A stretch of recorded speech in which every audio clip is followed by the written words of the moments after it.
What is up? Welcome into today's episode of Pushing the Pile, brought to you by FanDuel Sportsbook. Make every moment more. We're doing some Week 11 bowl predictions and then getting into the matchups that matter from this week's slate of games. There are some monsters on the schedule this weekend. We'll roll through all of those, but we wanted to get into some bold predictions right off the rip here. BMAC, I'm going to start with you. It's Week 11. What do you got for us this weekend? A game that will be played on CBS, viewed on CBS. I think it's the biggest game of the weekend, guys. I might be a bit biased, but who cares? I embrace my bias. I'm taking my bold prediction to the Baltimore Ravens Pittsburgh Steelers matchup, right? And my bold prediction is Russell Wilson will throw at the bare minimum 4 touchdowns. What we're seeing from Russell is high-level ball. The touch, the accuracy, and just the mindset to be aggressive and pushing the football down the field has really been highlighted with Russell being in the lineup. And let's keep it real, guys. Each week he seems to get better. He seems to have established a well-defined relationship with his pass catchers, and I think he has another outstanding game. We saw, 3 touchdowns last week against the Commanders. I think he does one better, throwing 4 touchdowns in this massive matchup against the Baltimore Ravens. And the unique thing about my bold prediction, guys, when you know the history of this rivalry, usually when Baltimore and Pittsburgh face off against each other, it's a 9-12 type matchup. It's a 10-13 type matchup. You don't see a lot of points. I'm predicting points, and I'm predicting Russell to throw at least 4 touchdowns. I love that, B-Mac. And you know what? That is very bold. 4 touchdowns. But, against that defense, that secondary, anything can happen. And for me, I'm going with such an offensive lineman answer here for a bold prediction. I got Saquon Barkley taking over the football game, 175 yards rushing. When you look at Washington, 28th in the National Football League at stopping the run. Obviously, the X factor there is Dan Quinn. He's going to be able to scheme some stuff up if this is the type of ball game that the Philadelphia Eagles want to play in. But Saquon Barkley, man, seems like he can go 100 yards at will every single game. He's been unbelievable. And the infusion that Russell Wilson has had for the Steelers, getting this guy on the Philadelphia Eagles has been the real X factor. I can't wait to see him take over the football game against the Washington Commanders. I heard both your guys' arguments, and I think I trust B-Max a little bit more just because the Ravens are so bad in their pass defense this year. 3,146 yards allowed through the air, most in the NFL. It's over 300 yards per game. 22 passing touchdowns allowed. That's the most in the NFL as well. That Ravens pass defense, for whatever reason, because it's a lot of the same personnel that we saw a year ago, just isn't getting the job done. Saquon Barkley, I think he goes off, but 175 is a game, Kyle. We got 175. And then we got... Look, Mike, when you play against the Washington Commanders, the most dangerous guy on the football field is Jaden Daniels. In order to take him out of the football game, what do you got to do? Limit possessions, give the ball to Saquon Barkley, check it down to Saquon Barkley. But at the end of the day, you want to take this thing over on the ground, demoralize that defensive line. I just think that Commanders linebacker duo, 2 of the best in the NFL against the run, whether it's Frankie Louvu, Bobby Wagner, those guys aren't going to be getting those wide open creases that it's going to take for Saquon. I think he has a good game on the ground. Don't get me wrong. I just think 175 is a little bit much. All right, my bold prediction. Jacksonville Jaguars, head coach Doug Peterson. He doesn't make it back to Jacksonville this weekend. He's going up to Detroit. They're 13.5-point dogs. He's got Mac Jones starting at quarterback. I think we see a similar offensive output that we saw a week ago when they didn't even get to 10 against the Minnesota Vikings. But this time they give up 30+, and it's curtains on the Doug Peterson era in Jacksonville. I just don't know how he survives it. They're currently slated to have the #1 overall pick. It's been a dumpster fire of a year. And without Trevor Lawrence, you saw he was curing a lot of ills on this offense with his presence.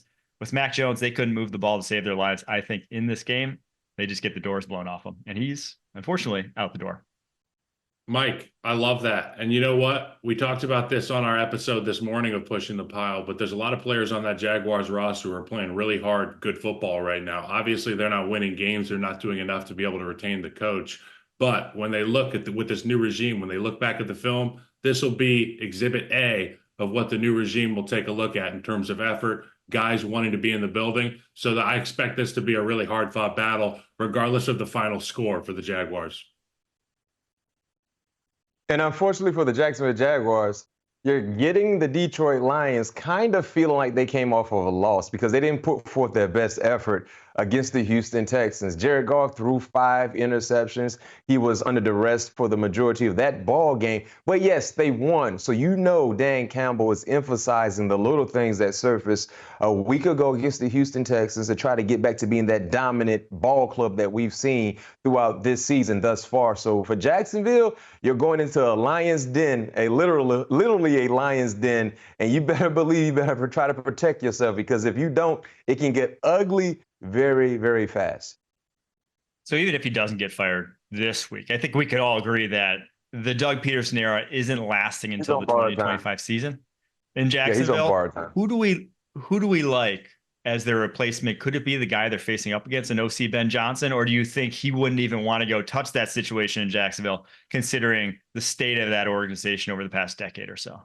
B-Mac, you want to take this? Because I do have a place I want to go with it, but I'm interested to hear what direction you go on Ben Johnson being pitched for Jacksonville. I mean, yeah, it makes sense because Ben Johnson has been one of the more coveted potential hires over the last 2 years, but he's been opting to stay put there in Detroit. And you would think, right, guys, you have a very, very attractive piece in your star quarterback in Trevor Lawrence that could entice a guy like Ben Johnson to come and rectify our situations. But you got a quarterback already in place. You don't have to go out and find one. And they have some offensive pieces as well. So I think it would make sense to try to go get Ben Johnson, because you look at what he's done over the last few years for the Detroit Lions.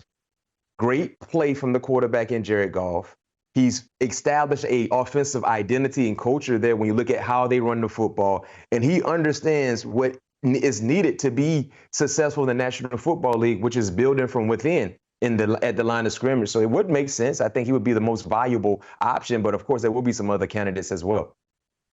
You know what? I really love everything you have to say about that pair there with Jacksonville. And to be honest, it starts with me with the quarterback, obviously. But one thing that I always pay attention to is situation. And as we all know, sometimes it's not just us getting involved in the decision. We've got a family, we've got a life that we have to keep in mind. You know, we have a home life. Ben Johnson, small town dude, always has been. Detroit isn't one of those massive market teams where you're inundated with media and the circus all the time. I feel like Jacksonville would be an opportunity for him to sneak under the radar as a head coach and have tremendous success. He'd be able to change the culture there immediately, and he has that piece in Trevor Lawrence to be able to do the things that he'd want to do. All right. We're going to get to some of the matchups of the weekend after this, kicking it off with KC Buffalo. First, take a quick break.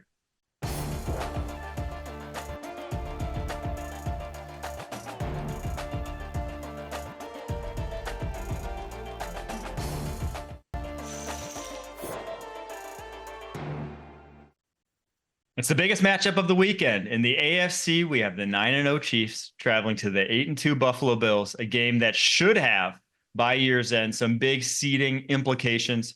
The Chiefs win this one, I think they have the 1 seed pretty much wrapped up. But the Bills, if they win it, they could easily get back in that conversation for that coveted bye, because there's only one of them nowadays. So, B-Mac, I'm going to start with you. What are the matchups you're looking for to decide this one? Well, let's go back to last week's game for the Kansas City Chiefs, right? We know how the outcome played.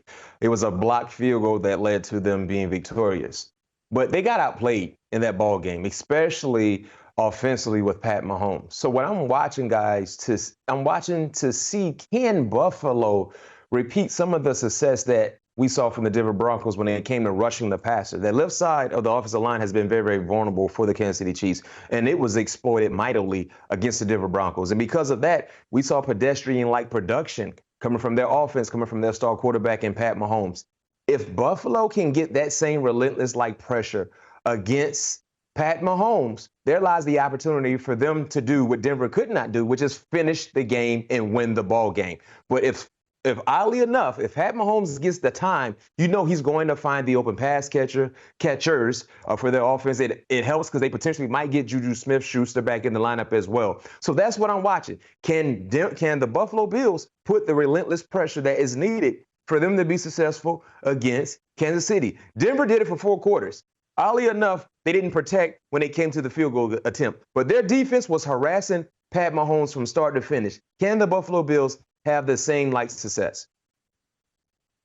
B-Mac, hey, man, you get out of my head here, okay? Because that left tackle position is so important for the Kansas City Chiefs and what they want to get done. When Patrick Mahomes gets to the top of his drop and he's able to plant that foot with conviction, knowing that his edges are taken care of, blind side and front side, he's the most dangerous guy in football. He's the most creative dude. There's no way to stop him. But when you have that threat of the blind side rush getting home, and the idea that not only a sack is incoming, but potentially that terrible word in a shootout, a sack fumble, a sack turnover, something that could be potentially drastic. Because since you picked the O-line, D-line matchup there on the left side, I'm going to go with this as the big matchup. Who will have the ball last? That's what it comes down to with these quarterbacks. You cannot be the group that gives up a big play in the pass rush on a third down or otherwise. No extra possessions. That's the matchup. I got to be with B-Mac here. It comes down to, can the Chiefs pass protect better than they did last week? Because they did not deserve to win that game. Like B-Mac said it. They got outplayed. And yes, they've snuck by a few times this year, but the Bills are a different animal than the teams they've faced on their schedule this season. They will not let you do that, especially with that offense. Now, it remains to be seen. A lot of injuries up in the air in this one, whether it is Wanya Morris going at left tackle or Kingsley Suamata-Ia, because that's a big difference in what we saw. It'll be Wanya Morris, and he's way better. And you're doing this, you're fear-mongering right now, Mike, for Chiefs fans, and they're going to be much better off with Morris. Suamata-Ia, too young. He doesn't understand some of the things that the left tackle position, including getting out of his stance. We talked about it on PTP. Wanya Morris does a better job. Chiefs fans can sleep a little bit more easy knowing that.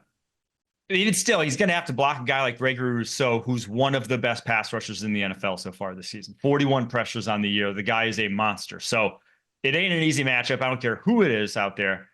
And then for the Buffalo Bills, are these receivers healthy? Because they're likely without Keon Coleman, Amari Cooper banged up, Dalton Kincaid banged up. If those guys all can't go, there's a reason why they traded for Amari Cooper. It was they didn't have someone who could separate first man coverage. They did not have that go-to guy on third downs. If their go-to guys, Kincaid, Amari Cooper, are gone, they're guys who can probably win on third downs consistently, it's going to be very tough because the Chiefs challenge you at the line of scrimmage. That is a defense that will come right up in the face of your wide receivers and not let them get off the line of scrimmage if they're lesser dudes, if they aren't guys who have that release package to get by you. So I'm worried about the Bills if that's the case, but I'm worried about the Chiefs with their offensive line. So both teams have these big worries on their offensive side of the ball. I think everyone wants a shootout. I think we might unfortunately get a lower scoring game in this one. No one wants to hear it, but I think we might. Mike, you talked about the injuries. Spencer Brown was on that report this week as well. And you rattled off so many names I didn't even get to hear if you said Spencer Brown. I'm going to have to run the replay back. But if he is down, if he is limited, then look for the games to be run on that right side with Karlaftis and Chris Jones. And those guys can make mincemeat of a lesser version of a starter. And if you roll somebody out there that's not Spencer Brown, that quickly becomes the matchup to watch. Yeah. And when you talk about these two quarterbacks, two of the more entertaining, celebrated quarterbacks in the National Football League, but to you guys' point, we might not see a game where they're relying on their arms. We might see a game where both offenses are relying on the rushing attack because you don't want to become one-dimensional if you're Kansas City offensively against the Buffalo Bills, knowing that you've been vulnerable protecting your quarterback. And then for Josh Allen and their offense, you don't want to just rely on the passing game, knowing that you might not have a full list of starters at the pass catching position. So the running game would be overly important for either side because there is some concerns when it comes to the passing game for either elite quarterback. So I think that's an underlining, impactful, intriguing spot to watch. The running game. Who will outrush the other? Will Isaiah Pacheco be back? We don't know, but Kareem Hunt has done more than a serviceable job filling in. And Cook has been in the kitchen cooking all year long. So can they get the running game going for each offense to kind of take some pressure off of the issues when it comes to throwing the football? And we saw it a couple weeks ago when the Bills faced the Dolphins. That second half, the Dolphins had whatever they wanted on that wide stretch zone running game. And then we go back to their last loss against the Ravens, week 4 for the Buffalo Bills. Derrick Henry went for almost 200 yards. So that is where this Bills defense is susceptible. They want to live in too high. They want to put a cap on your passing game. They want to keep everything in front of you, but their gap control along that line of scrimmage can suffer, and they're light as can be at the second level. So those 220-ish pound linebackers for the Buffalo Bills, if you can get guys like Trey Smith, guys like Creed Humphrey on them at the second level, you might have some big creases for these running backs to run through. Hey, even that, Mike, that's a great point. That interior 3, we talked about it last week. They lead the league in rushes 4 to 9 yards. They haven't been able to get explosive. With that light second level, Kareem Hunt is no skinny dude. So he's going to be able to potentially run through some of those guys, create those explosives that they've been lacking in the running game.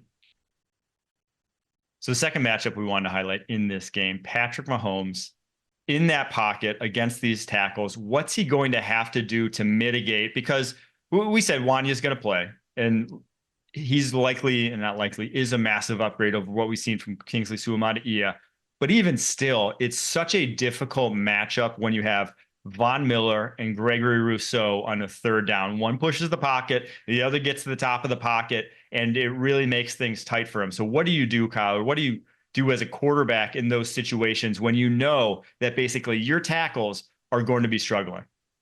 So I expect the edge, the left tackle's outside shoulder, to be threatened the entirety of the game. So Patrick has to understand that the utmost of importance is planting that foot and driving up into the pocket and getting behind that surefire dish of the left guard, center, and right guard. At the right tackle position, you got Juwan Taylor, who really tries to take advantage of the snap count. We see a lot of people say, oh, he's false starting, he's false. No, that's a guy like Lane Johnson who understands how to get out ahead of the snap legally, and he does so, which will take Von Miller's explosive ability off on the edge. So I'm more concerned about the up and under and the over the top on the left, or up and under on the right, over the top on the left. So it goes back to what Patrick talked about this week. All the issues we've been having in protection, some of that is my issue. Some of that is I need to step up in the pocket, get rid of the football. That's how you can help your O-linemen. That's how you can become their best buddies, stepping up and getting behind that interior 3.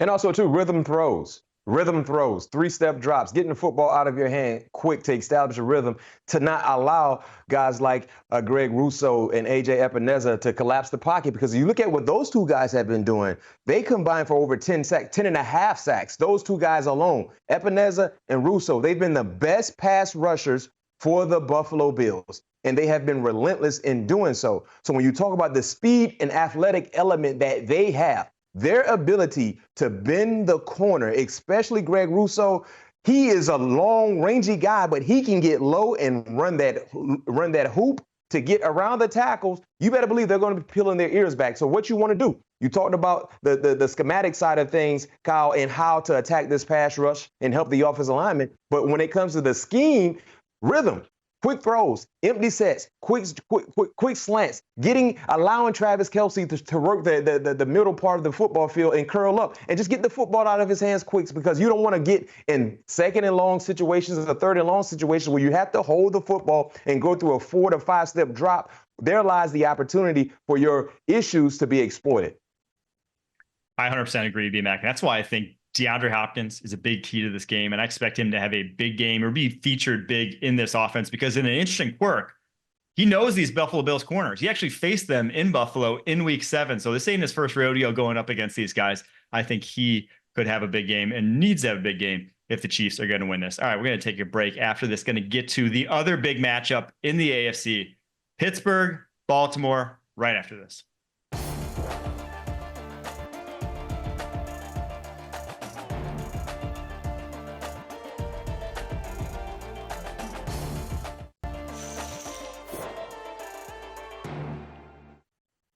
The 7-3 Ravens travel to Pittsburgh to face the 7-2 Steelers for a battle for the top of the AFC North.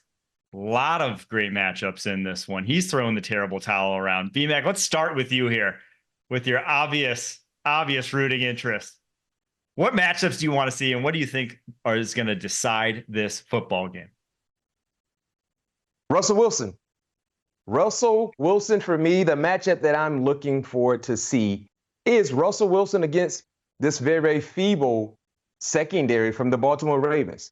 Mike Tomlin used to tell us all the time, guys, right? Kyle, you appreciate this.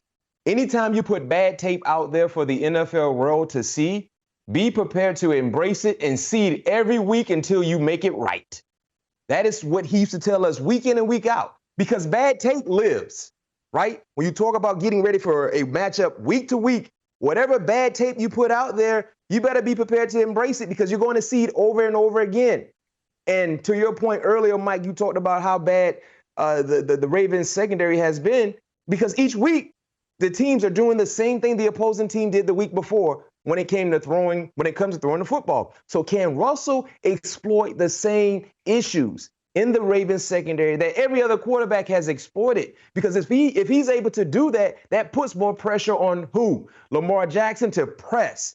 They had the luxury last week of pressing against the Cincinnati Bengals, but the Cincinnati Bengals defense is not like Pittsburgh's defense. They don't have the guys that the Pittsburgh Steelers have on all three levels to be in a position when they know you're pressing where they can go ahead and collapse the pocket. So that's what I'm watching, because if Russell can do what every other quarterback has done, it puts more pressure on Lamar Jackson. And recent history has shown all of us in those scenarios, it doesn't work out well for Lamar Jackson against the Pittsburgh Steelers. Yeah, I mean, that's going to be what it comes down to. Is there going to be a lunar eclipse in this football game, meaning no more moon balls? Got to take the moon balls away. That can be a non-option for this defense, because you guys said it. They lead the league in explosive plays against the Baltimore Ravens. When we want to go downtown Julie Brown, we can against this Ravens secondary. So that's got to be what the focus is. And if you find a way, that happy balance, this as somebody that's in the secondary, BMAC, when we bring pressure, it leaves the guys on the back end on an island. So really, the matchup I'm looking for is, can you win your one-on-ones up front if you're a Baltimore Ravens front seven dude? Can you get home? Can you get Russell off his spot? Can you force him to scramble? We know that he's going to make plays, but we need to find a way to keep the underneath throws the biggest part of the game. They got to go the old school way down the field, BMAC. Slow, methodical, incremental gains throughout. We got to force them to play perfect football. This is, if I'm the Ravens defense, this is what I'm saying. We got to force these guys to be perfect, take away the fatal stuff on the back end, and I think we can hang with these guys. It's been easier said than done, though, for the Baltimore Ravens this year. To put some numbers to what you said, 47 completions of 20-plus yards allowed this season, the most in the NFL. You got the Jaguars at 42, and then the Saints at 36. So they are so far and away the worst defense in terms of allowing explosive plays. Steelers only 25 of those big pass plays. And then they've allowed 154 first downs. That's 15 first downs per game through the air. Just an absurd rate of futility in that Ravens secondary this season. But it blows my mind, because this was a good defense last year. Not just good defense, literally the best defense in the NFL in terms of points per game. 16.5 points per game last year. The Steelers are at 16.2 right now. Like, truly what the Steelers are. And another thing that has been so confusing for me with the Ravens is that they're horrible in zone drops. My goodness. It's almost like they don't need to call any zone coverages, because their zone drops are horrible. You can tell there's no transparency. They're not communicating, because when you look at some of the big plays that we saw from Jamar Chase, most of those big splash plays happen in zone drops, where he's finding the space, and as a defender, you're not communicating with your nearest dropper to know exactly where your help is coming from. So it looked like this was week one of installs when it came to certain zone drops for the Baltimore Ravens from what we saw last week against the Cincinnati Bengals. So that is overly surprising and confusing to see. Can they rectify those situations in a week time? They will have to, because they're playing against a very, very veteran quarterback that's playing with a lot of confidence. And if he sees an opportunity, you better believe, Russ is going to try to make it happen. And now Russ has these receivers that so he's got this, we mentioned the moon balls, Kyle. He's got the best touch on the deep ball that you'll see around the league in the NFL. He puts those in with great touch, great arc coming down that basically lets your receiver jockey for position and go get it. Puts him in an advantageous situation when that ball's coming down at the arc it is. And he has two guys now, not only in George Pickens, who may be the best in the NFL at it, but Mike Williams, who's done it for forever, that can go up and get those in contested situations. So even when there is maybe not those spaces in the holes of zones that have been there all year for the Ravens, even when they are playing man coverage, you just hit that fade ball, that go ball on the outside. I think he'll connect on a handful of those throughout the game. And I do think the Pittsburgh Steelers just have a much, much easier path to moving the football than the Ravens do. But maybe that's easy. Maybe that's a little getting ahead of myself because no one's really shut down the Ravens. We've said about their track record, the Steelers, of shutting down Lamar Jackson and how they've done it because they've been such a dominant defensive line. And this is going to be the best defensive line the Ravens have faced. But my Lord, just look at the pace that this Ravens team is on right now. Most total offensive yards, 4,000 passing yards, over 3,000 rushing yards, yards per play, yards per rush differential. It's just unbelievable what this team is doing from a complete offensive effort. Truly can beat you any which way they want to. And so for the Pittsburgh Steelers, they're going to have their work cut out for them. How do we see that matchup playing out, BMAC? I'm gloving up right now. I'm getting ready. Oh, wow. I got everything ready. I got my jersey here. Luckily, I ain't had enough time to put my helmet on.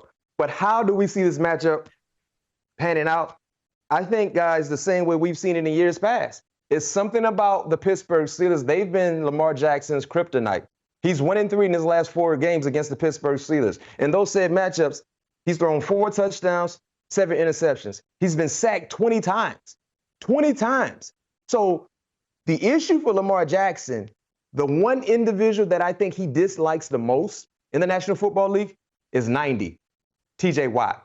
T.J. Watt has been unbelievable against Lamar Jackson. So there lies the kryptonite for Superman, T.J. Watt. Because if you look at the history of these matchups, especially with Lamar Jackson for the Baltimore Ravens, we don't see the same production that we've seen with this offense against the Pittsburgh Steelers, oddly enough. I don't know why. Now they have a different type of balance with Derrick Henry, but this is a team, the Pittsburgh Steelers, these two teams, they fight nicely against each other because they know when the right is coming, they know when the left is coming. But I really believe Baltimore will be successful because, to your point, what they're doing right now, we've never seen done before under this Harbaugh-Jackson era. But when you play against the Pittsburgh Steelers and when Superman plans to fly around in Acrisure Stadium, there lies T.J. Watt holding a big block of kryptonite, slowing him down. And that has to be the key for the Pittsburgh Steelers. So I think Pittsburgh, I'm not saying Lamar Jackson is not going to make plays. I'm not going to be that naive to the situation. He is going to make plays. They're going to score points. But it's about getting the timely stops, the stops that the Cincinnati Bengals could not get in the second half. Pittsburgh will be able to do so. And that's what I'm looking forward to seeing. Hey, BMAC, Highsmith banged up. I know Mike and I talked about this, and he made the great point. I mean, it's still Ronnie Stanley over there at left tackle. And without that other top-tier rusher in Alex Highsmith, you're going to be able to allocate more resources to T.J. Watt. And I know he's a Lamar Jackson. He's a world beater. Everything that the guy does turns to gold against the Baltimore Ravens. But they're going to have, instead of four eyes, 2 sets of eyes on him, they could be looking at 6 eyes. 3 guys on T.J. Watt in this matchup. And don't forget about Preston Smith. Don't forget about Preston Smith, the big experienced addition, along with hopefully getting Herbig back in the lineup as well, because not having Highsmith in the lineup is a big time, it's a drop, no question. But I believe your former favorite player, Mike, when he was with your Green Bay Packers, Preston Smith could really be a huge addition in this matchup. Man, I'm fired up. Woo! 1 o'clock can't get here fast enough, boy. Let's go, Steelers! Let's go! What do they say? Here we go. Here we go. Hey, Kyle, this your type of ball game. ISO right, ISO left, lead, counters. Yep. We're not going to try to trick you. We're going to run down the teeth of your defense. That's what both offenses will do. This is the type of ball game you just get in the alley and let's just swing. Let's just swing until somebody falls asleep. What do they say? If you're not up for this one, get out of here. Don't let the door hit you on the way out if you're not pumped up for this game, B-Man. Real quick story. So for Pittsburgh, for us, I know when I was there, anytime it's Raven week, right, it's different. It's a different week of prep. Like Monday, everyone is in the weight room. Everyone is in a cold tub, right? Hot tub, cold tub. Tuesday, off day, the same regimen. Weight room, cold tub, hot tub, get the extra treatment. When you look at Wednesday, weight room is swole. Neck exercises, because you want to make sure your traps and your neck going to be on point, because it's going to be a lot of banging. It's going to be a lot of banging. So when you talk about Friday, hey, the only way you can get in our weight room in Pittsburgh on Friday, we had no shirts Friday. So when you talk about Raven Week, the shirts come off to get access to get inside the weight room. You cannot come in there with a shirt because it's Raven Week. We're lifting, your buys and your tries got to be right, your traps, your back, everything. Because it's going to be a physical game. This is the type of game when you take your shoulder pads off, guys, you see all kind of bruises all on your left side, on your right side. I mean, everything, bruises everywhere, but we love it. Ooh, I miss that feeling. Cannot wait for that one because it's one of many AFC matchups this weekend. We'll get to another one. Chargers, Bengals, Sunday Night Football, right after this.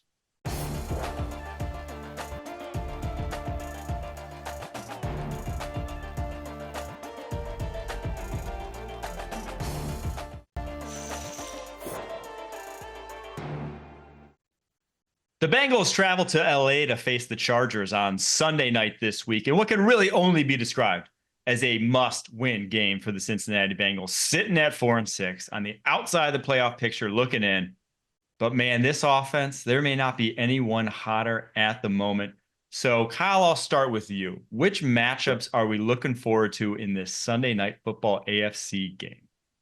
Well, first and foremost, it's the matchup against Cincinnati versus the physical pain of playing football. And you know what? The last game they had was against the Baltimore Ravens. And I know that Joe Burrow was 400 yards, 4 or 5 touchdowns, all that jazz. But when you stack games against a team like the Ravens, and then you go play a Jim Harbaugh coach team with a defense that's led by Jesse Minter's front, and they are physical, and the offensive line is going to be getting after that Cincinnati Bengals group. That's really the matchup I'm going to get to. But this is one of those, can you do it a couple weeks in a row type games? B-Mac, you and I have both been in these games where you got to you get out of bed and everything cracks a little bit and you're kind of, maybe you'll sleep in a little bit longer. No, you get out of bed and when your boots hit the floor, you understand it's going to be a physical game. The matchup for me is when it becomes a shootout with this Cincinnati Bengals offense, which is a surefire 30, 34 point type game, the offensive line comes into play. And we know that they're sack getters on the Cincinnati Bengals front. When we get in the third down, can we protect Justin Herbert? He's been dynamic and explosive with the football. He's going to need some time in this football game. You're going to have to protect him. Well, for me, it's the elephant in the room. Can they slow down Jamar Chase? Will the Chargers humble themselves down to admit and say we need to put two players on Jamar Chase? Which is kind of confusing, guys, because if you look at Jamar Chase, what he did in that ball game last Thursday night, at some point you would think the Ravens would say, you know what? We just don't have one guy that can cover him. We're going to cloud him. We got to X him out of the game, efface him out of the ball game, and put 2 people on him in critical moments where we feel like they're going to throw the football because we had no answer. So for the Chargers, Joe Burrow is going to target number 1. And he might get his wide receiver 2 back and T. Higgins. So when you look at those 2 guys for the Chargers, will you have an answer? Now, Kyle, great point, because if they can put pressure on Joe Burrow, that actually helps the guys in coverage. But what happens if Joe Burrow gets the time? What happens if the rhythm is there? You better believe it's going to be a long day for the secondary members for the Chargers. So that's the matchup that I'm looking forward to seeing, because when you look at the Chargers, they're 6-4, but this will be the most talented passing attack they faced the entire season. They're 6-3, I'm sorry. So this will be the most talented passing attack they faced the entire season. So can they have the timely stops that will be needed to be able to be effective against Cincinnati's passing attack led by Joe Burrow? That's what I'm looking at, BMAC, because this Chargers defense, 13.1 points per game, 3 points less than anyone else in the NFL this season. The best defense from a outcomes perspective in the NFL. However, they have not faced a single top 10 offense in their 9 games this season. They have not faced a true threat in terms of someone that's going to bring it every single week that can really beat you aerially on a consistent basis. So Joe Burrow, Jamar Chase, and hopefully we'll see T. Higgins in this game, and hopefully we'll see Orlando Brown at left tackle in this game. But that's what I'm looking for, because the results have been great, but they have not faced that team that really worries you about putting points on the scoreboard. They've had a very, very easy schedule to date. So can this Bengals team light it up? We shall see. B-Mac, And I you like got to one? add You got something to that something? as well. Yeah. Yeah, I was going to say, you talked about the passing attacks or the lack thereof when it comes to explosive and really high level play. But the Chargers, this is a game where you got to earn respect. Because let's keep it real. You're 6-3. Your defense has been putting up dominant numbers. But out of the 6 wins, they've only beaten one team that's either at 500 or above 500, which is the Denver Broncos. And if I'm not mistaken, Denver are 5-5 right now. Every other team they've beaten is well below 500. The Raiders, the Panthers, the Saints, the Browns, the Tennessee Titans. All of those teams are getting ready for Cancun. So right now, you have to earn respect because, yes, you're 6-3. And to your point, Mike, you've been playing against a lot of generic offenses that are not really threatening you at all, and you have dominated against those said offenses. Even though the Cincinnati Bengals are below 500, this is a team that if you're not careful, you're trying to spar with them, they will put you to sleep. So this is a respect opportunity as well for the Chargers. Yo, Mike, this is exactly what we said earlier. I said this is going to end up being the best quarterbacking we see all weekend because Joe Burrow is going to come out there and light it up, and we're going to see the ceiling of this Chargers passing attack because he's going to be forced to throw it a lot more than they have. All right, who do we like that in the terms of quarterback? If you were to pick one of these guys, which one would you want to start a franchise with right now? Joe. Jeez. Joe. Go Ducks, Justin Herbert. I put him in a blender there. I put him. The Oregon Duck can't go against his alma mater. It's Joe Burrow, Kyle. Biased. Come on. It's Joe. Yeah, I mean, the only thing you can say. Joe Burrow is the main. He's the main character, right? I mean, he's the guy. You can't not pick Joe Burrow. Yeah. We still and I like Joe better. I mean, I like Joe better without the blonde hair. I think he plays better without the blonde hair. So Joe, don't do the blonde hair anymore. He's going through an era right now, like Taylor Swift. He'll make an album about it. I'll say this. The only thing that really separates them, Burrow consistently suffers these major injuries, but also he consistently plays behind the worst offensive line in the NFL. It seemed like this was supposed to be the year. They were finally had it. Nope. He's been under pressure the second most of any quarterback in the league this year, but a passer rating of 104.1 under pressure. Only 2 quarterbacks have a better passer rating all season, Lamar Jackson, Jared Goff, than he does under pressure. Yeah. That's how good Joe Burrow has been. All right, we're going to get to the Thursday night football matchup, the one NFC matchup worth talking about this weekend. Commanders travel to the Eagles. We'll preview that right after this.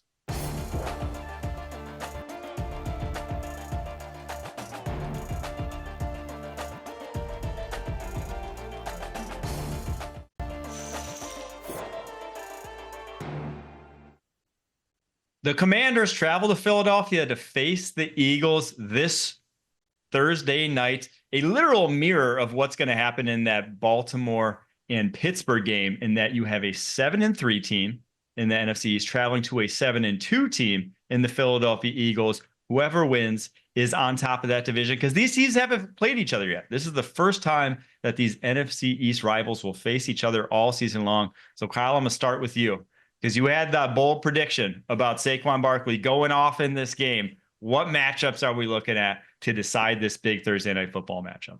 Yeah, well, that's it. I mean, you take a look at the Washington Commanders. They're 28th in the National Football League in stopping the run. Obviously, they got a cast of characters on the outside. They're going to make life a living hell for the coverage elements on that defense. But then, I mean, gosh, you have to contend with 26 as well. He's been such an absolute catalyst for this offense. He's taken the pressure off of Jalen Hurts.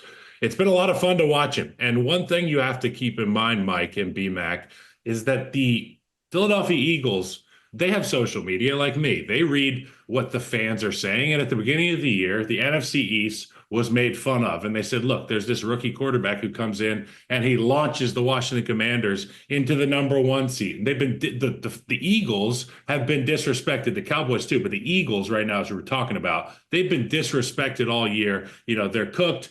The Commanders are now the best team. They get an opportunity to play these guys in prime time, make a statement. And I think it starts with that offensive front, obviously, but it's Saquon Barkley out of the backfield, check downs, Jalen Hurts not looking to turn the football over. I could honestly see this turning into a running game, taking possessions away from Jaden Daniels, who's been lights out every single time he steps on the field. How can you stop that? You just try to limit his number of times getting on the field.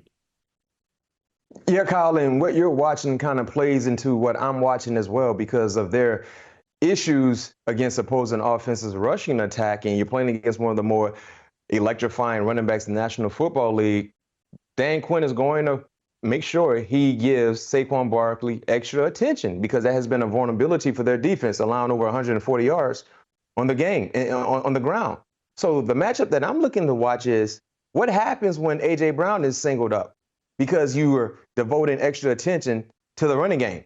Because if you guys don't remember, 2 games a year ago against the Washington Commanders, A.J. Brown had 305 yards receiving and 4 touchdowns. Now, I know this is a new scheme, this is a new coaching regime, but guys, a lot of the players that were in the secondary last year that could not slow A.J. Brown, they're still a part of this team for the Commanders this year playing in the secondary.